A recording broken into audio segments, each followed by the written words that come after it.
This is a can of Underwood's deviled ham. It's also how I pictured hell as a kid. Not the deviled ham, it actually isn't half bad.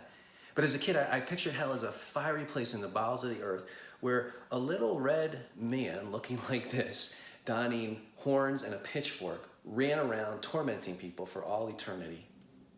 Silly, isn't it? Greek mythology presents some very vivid images of eternal punishment. For example, there's Prometheus, who is tied down to a rock, and every single day, Zeus's eagle comes and pecks away at his flesh until he gets down to his liver and then devours his liver. At night, Prometheus's liver and flesh grow back so that that torture can just be repeated over again the next day. Nice visual, isn't it? Then there's Sisyphus, who is pushing this huge rock up a hill. He's banished to push it up a hill. And just as he gets to the top of the hill and is about to push it over and be done with it, that rock rolls back down to the bottom of the hill, where he's doomed to repeat that every single day throughout eternity. These images are so ridiculous that they're easy to dismiss as pure fiction. But if you think about it, our understanding of hell isn't that much better. When people talk about hell, whether they mean it literally or thinking about it literally or not, they talk about it as a place of eternal punishment, a place of torment and torture. We use expressions like, it's hot as hell, or I hope they burn in hell. When you think about it, that's really not that much more advanced than my childhood notion of hell. But this understanding of hell is a complete caricature. It is nothing close to the reality that Jesus described in the Gospels. When Jesus talked about hell, he piled up the images to get across the dreadful reality of hell. He piled up images like outer darkness and everlasting fire and people wailing and gnashing their teeth in regret. One of his favorite images was Gehenna, which is simply the garbage dump outside of Jerusalem. The trash was being perpetually burned there, and it had previously, in previous ages, been used as a site of pagan child sacrifice, and then later on as a place where corpses were burned, were consumed. But in piling up these images, Jesus was trying to do two different things. First, he was trying to express an eternal reality which couldn't be expressed in finite words. No finite words could capture. He was trying to kind of get at what the reality is like. And second, he was trying to emphasize how unspeakably horrific that reality is. It's worse than our worst nightmare. And the point of piling up these images, the essence of hell Jesus was trying to get at, is that it's final separation from God. That's what hell is in Jesus' understanding. Final separation from God, final separation from the source and summit of all love. There's a TV show many years ago called The Twilight Zone. In one episode, it begins with a man, a hardened criminal, being chased by the police. Eventually, there's a shootout, and he's killed. In the next scene, he's standing in front of this very rotund man, this heavy-set man dressed in a white suit, who's supposed to be St. Peter. It's actually Orson Welles. Orson Welles is playing St. Peter.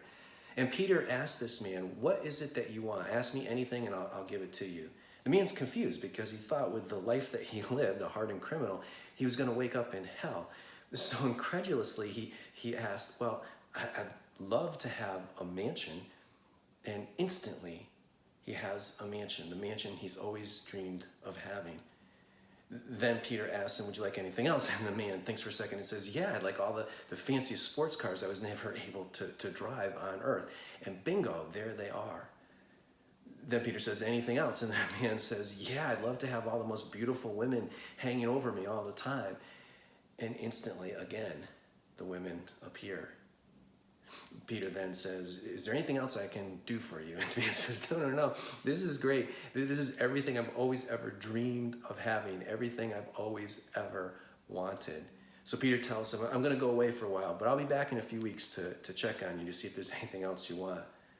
Sure enough, as promised, Peter comes back a few weeks later, and the man runs up to him and grabs him in desperation and says, "Get me out of here. I can't stand this place another second. If this is heaven, I want no part of it. I'd rather be in hell." To which Peter calmly replies, "Whoever told you were in heaven?" See, the man had been in hell all along. But there was no fiery pit of torture. He wasn't being punished or tormented. He got everything he ever wanted, the nicest mansion, the fastest cars, the most beautiful women. Of course, the women weren't real people. They were just objects of his lust. But he could have everything he wanted. The only thing that was lacking, the only thing he couldn't have there was God, was love. See, as Jesus consistently teaches, this is what hell is. Not the stuff of mythology, not some fiery pit where people are eternally tortured by a man running around in red tights and a pitchfork. No, hell is all about God giving us exactly what we want, what we love most. And that boils down to a simple choice. As C.S. Lewis puts it famously, he says, in the end, there are two kinds of people. There are those who say to God, thy will be done. And there are those to whom God says, thy will be done. See, in the end, it's all about whether we want God at the center of our reality or we want to be the center of reality. And heaven, by nature, with God at the center, is the place of perfect love. Because God is perfect love, that's what heaven is all about. It's all about being other-focused, because that's God's focus. That's how he is. And hell, by nature, therefore, is all about the self. It's all about me. It's all about getting what I want, putting me at the center of things. Even when what I want is another person. I'm not really cherishing them as a real person, loving them. I'm just using them to satisfy some self-focused need. It's impossible then for love to exist in hell. In the end, hell is all about God giving us exactly what we want, what we love most. And if it's not God, then we get to be God of our eternity. We get ourselves for all eternity. This is what hell is. And that should scare the hell out of us. If you'd like to see more videos like this, you can go to the Raising Jesus Facebook page. And if you like it, we can keep you updated on future videos, blogs, and announcements. And if you would like to contact me directly, please go to the Contact EJ page of the Raising Jesus website, and you can leave your comments and questions there. I'd love to hear from you.